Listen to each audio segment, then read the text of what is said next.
Thank you all. Thank you, thank you, thank you, thank you, thank you, thank you, thank you. It's so good to be back in New Hampshire. Thank you all. Thank you. And Doug sends his love to everyone as well. Oh, thank you, everyone. Nicole, thank you. You guys are just so extraordinary, and I applaud the way you do the business that you do and the love that you do in giving community. I love our small business owners. It is what you do. I'm going to talk a bit about you in a minute, but you are part of the fabric, the essential fabric of a community that cares about one another. Thank you for everything. Thank you. Thank you. And thank you to the outstanding congressional delegation, Senators Shaheen, Hassan, Representatives Pappas and Custer, and all the leaders who are here today. Thank you all. Thank you all for taking the time to be here this afternoon. Thank you, everyone. Thank you. So before I begin, I do want to say a few words about this tragic shooting that took place this morning in Winder, Georgia. We're still gathering information about what happened, but we know that there were multiple fatalities and injuries. And, you know, our hearts are with all the students, the teachers, and their families, of course. And we are grateful to the first responders and the law enforcement that were on the scene. But this is just a senseless tragedy on top of so many senseless tragedies. And it's just outrageous that every day in our country, in the United States of America, that parents have to send their children to school worried about whether or not their child will come home alive. It's senseless. It is, we've got to stop it. And we have to end this epidemic of gun violence in our country once and for all. You know, it doesn't have to be this way. It doesn't have to be this way. So we will continue, of course, to send our prayers and our thoughts to the families and all those who were affected, including, you know, I'm going off script right now, but listen, I mean, you know, at the last year, I started a college tour. And I traveled our country meeting with our young leaders, right? And so it was college-age young leaders. So I did trade schools, colleges, universities, community colleges. By the way, I love Gen Z. I just love Gen Z, right? But I'll tell you, one of the things that I asked every time I went to the auditorium, and it would be filled with these young leaders, students, and I'd ask them, raise your hand if at any point between kindergarten and 12th grade you had to endure an active shooter drill.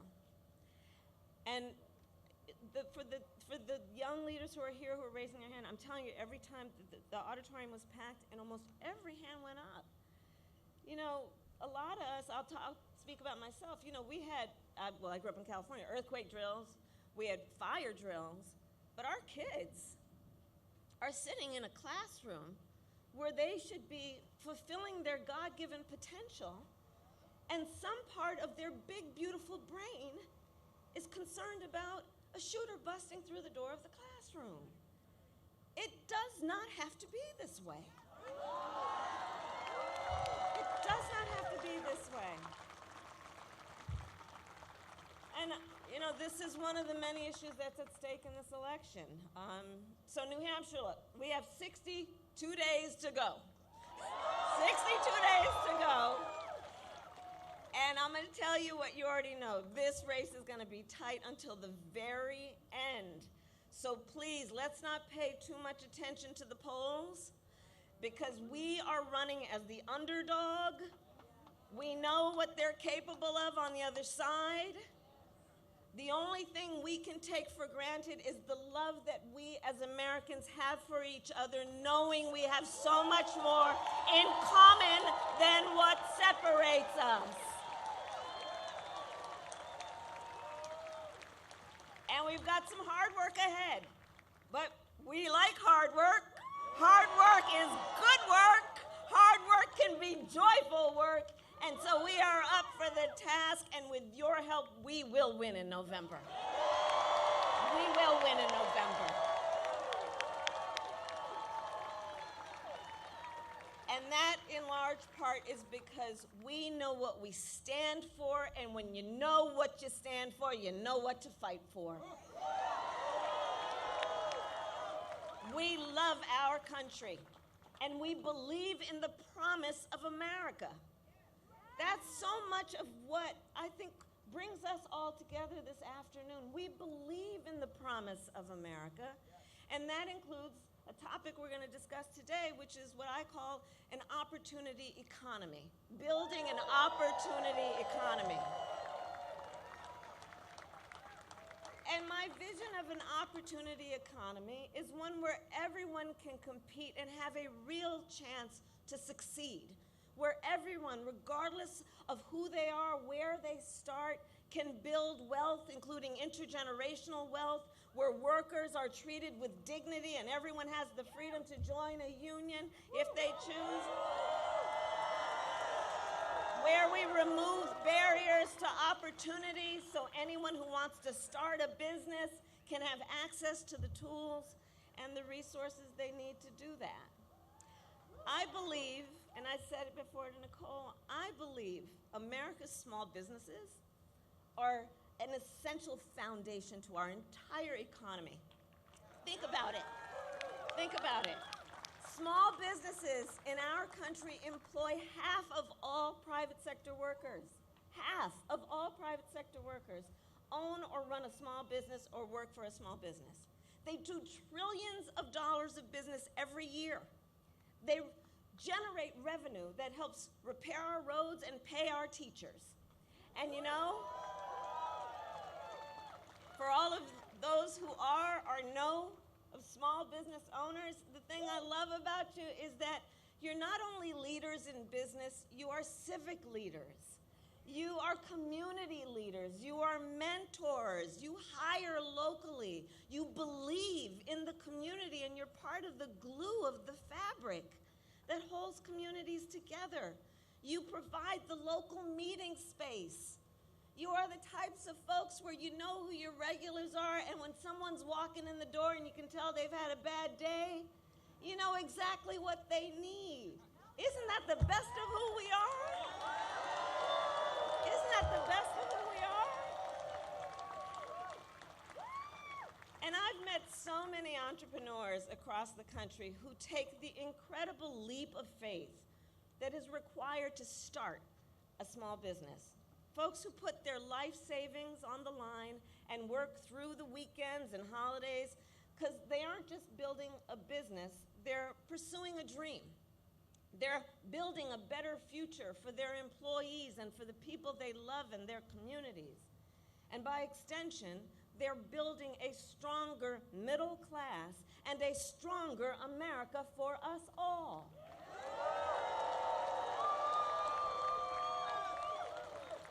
And so all of this is why, as president, one of my highest priorities will be to strengthen America's small businesses. And here I am in New Hampshire to announce a few elements of my plan to do that.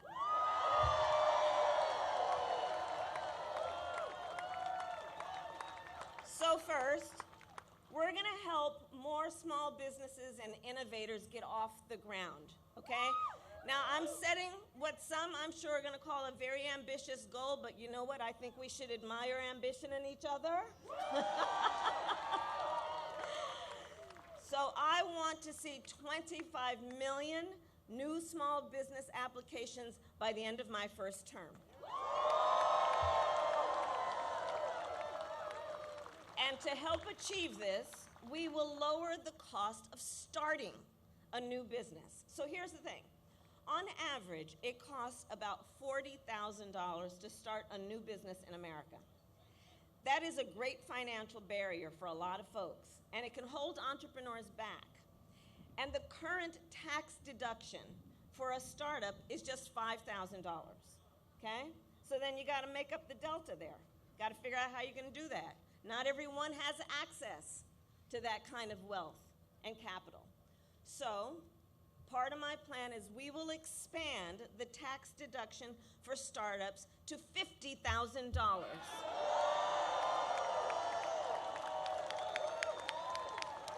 It's essentially a tax cut for starting a small business. Second, my plan will help existing small businesses grow. We will provide low and no interest loans to small businesses that want to expand, and we will, and this is very important, cut the red tape that can make starting and growing a small business more difficult than it needs to be. More difficult than it needs to be. For example, we will make it cheaper and easier for small businesses to file their taxes. Similar to how individuals can take a standard deduction. You know, I said to my team, kind of like, now I'm going to date myself again because they no longer do it, but kind of like, you remember the 1040 EZ? Like that kind of idea, right? Like, let's just take away some of the bureaucracy in the process to make it easier for people to actually do something that's going to benefit our entire economy. Third, my plan will invest in small businesses and innovators throughout America, and here's why. We know that talent exists everywhere in our country, from rural towns to city centers. But not everyone has access to the financing, to venture capital, or expert advice. It's not that they don't have the skills, it's not that they don't have the work ethic. It's access to these resources. So under my plan, we will expand access to venture capital, we will support innovation hubs and business incubators, and we will increase federal contracts with small businesses. And we will have a particular focus on small businesses in rural communities, like right here in New Hampshire.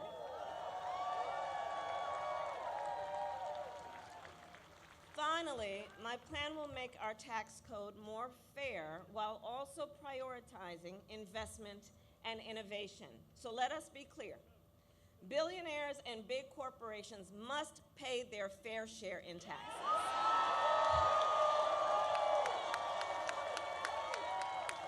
Because here's the thing, it's just not right that those who can most afford it are often paying a lower tax rate than our teachers and our nurses and our firefighters. It's just not right. It's just not right.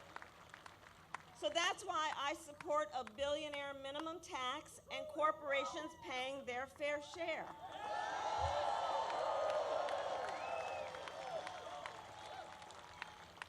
And while we ensure that the wealthy and big corporations pay their fair share, we will tax capital gains at a rate that rewards investment in America's innovators, founders, and small businesses. So here's the detail. If you earn $1 million a year or more, the tax rate on your long-term capital gains will be 28% under my plan, because we know when the government encourages investment, it leads to broad-based economic growth, and it creates jobs, which makes our economy stronger. Now compare that to what Donald Trump plans. He intends to cut off federal programs that give loans to small businesses. He plans to give billionaires massive tax cuts and to cut corporate taxes by over $1 trillion, even as they pull in record profits. His plans will add more than $5 trillion to the national debt, and that is on top of the $2 trillion tax cut he gave them when he was president and when he exploded the deficit. We know how to count. We know how to count. And now he also wants to impose what in effect is a national sales tax on everyday products and basic necessities, which will skyrocket the costs for families and small businesses. And New Hampshire, on top of all of this, if Donald Trump were to win in November, he intends to end the Affordable Care Act, which would significantly increase costs on small businesses, as we know.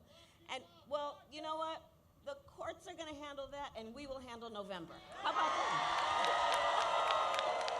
How about that? That's how we'll handle that. How about that? But think about it. It wants to end the Affordable Care Act, taking us back to a time when insurance companies could deny people with pre-existing conditions. You remember what that was? Children with asthma, breast cancer survivors, grandparents with diabetes. So, yeah, look, we are here to tell him and them we are not going back. We're not going back. We're not going back. We're not going back. No, we are not, and we will move forward because ours is a fight for the future. And it is a fight for freedom. And it is a fight for freedom. Now, I don't have to tell the folks of New Hampshire, the live free or die state,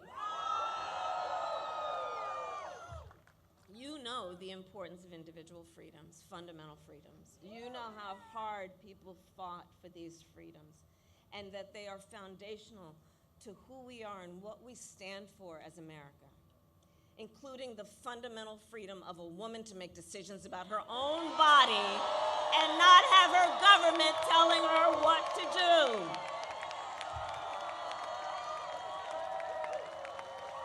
And understand how we got here.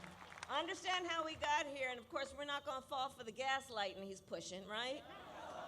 When he was president, Donald Trump handpicked 3 members of the United States Supreme Court with the intention that they would undo the protections of Roe v. Wade.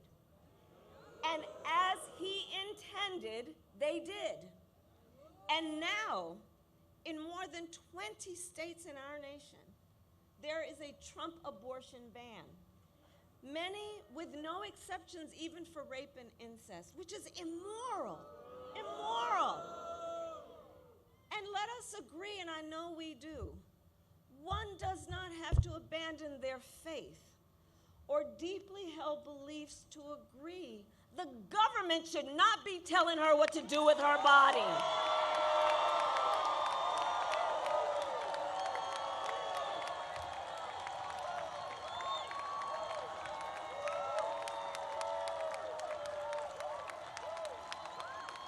And if he wins, you can be sure Donald Trump will go further. And he will sign a national abortion ban. And you know, Project 2025, which I mean, can you believe they put that thing in writing? And under Project 2025, he would create a national anti-abortion coordinator, which would force states, I mean, this is unbelievable, right? Which would force states to report on women's miscarriages and abortions. You know what they are making really quite clear? They just don't trust women. They just don't trust women. But we trust women. We trust women. And when Congress passes a bill to restore reproductive freedom as President of the United States, I will proudly sign it into law.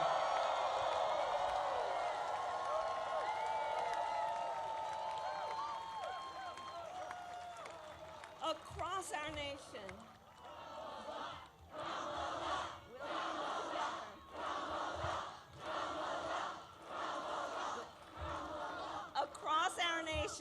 across our nation, and I've been traveling for many, years actually, and certainly months most recently. Across our nation, I'm telling you, we are witnessing a full-on attack on hard-fought, hard-won fundamental freedoms and rights, including the freedom to vote, the freedom to be safe from gun violence, the freedom to breathe clean air and drink clean water, the freedom to love who you love openly and with pride.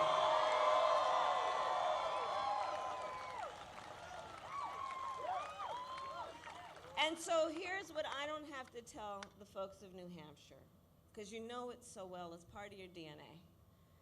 Generations of Americans before us, they fought for freedom and they led the fight for freedom in our country. And now, the baton is in our hands. The baton is in our hands. So let us understand, which we do, our purpose at this very moment. Let us remember the broad shoulders upon which we stand and the traditions of this very fight that have led to what we have been able to accomplish. And let us understand then that when we say fight, it is a fight for something, not against something. It is for something. That's what we're talking about when we talk about a new way forward. This is for something. And so, as an example, let us finally pass the John Lewis Voting Rights Act and the Freedom to Vote Act. Let us finally pass an assault weapons ban and universal background checks and red flag laws. Because we are clear on that point, it is a false choice to say you're either in favor of the Second Amendment or you want to take everyone's guns away. I'm in favor of the Second Amendment, and I know we need reasonable gun safety laws in our country.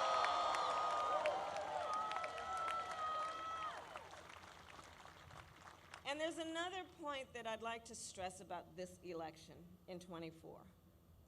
This is not 2016 or 2020. The stakes are even higher this time for a number of reasons, but I'm going to mention one in particular. What the Supreme Court recently did when they basically just told the former president that going forward, he will effectively be immune no matter what he does in the White House. But let's take this seriously and understand what it means. Before, at least, there might have been the threat that there would be consequence and accountability. With that ruling, what this means is that almost explicitly he has been told no consequence. And imagine, just imagine Donald Trump with no guardrails. Just imagine with no guardrails. He has openly vowed to be a dictator on day one. He has said he would end the independence of the Department of Justice, the United States Department of Justice, so he could have the unchecked power to seek vengeance against people who disagree with him. He even called for, I'm going to quote now, the termination of the Constitution of the United States of America. Let us be very clear. Someone who suggests we should terminate the Constitution of the United States of America should never again stand behind the seal of the President of the United States. Never again.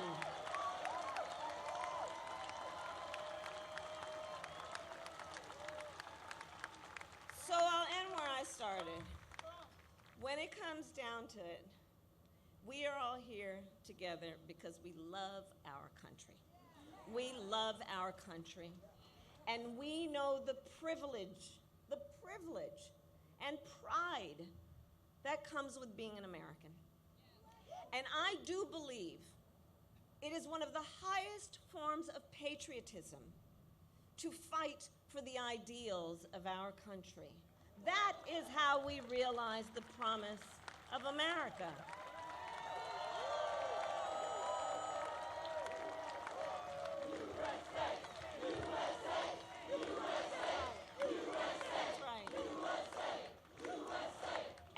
With that being said, I ask New Hampshire, are you ready to have your voices heard? Do we believe in freedom?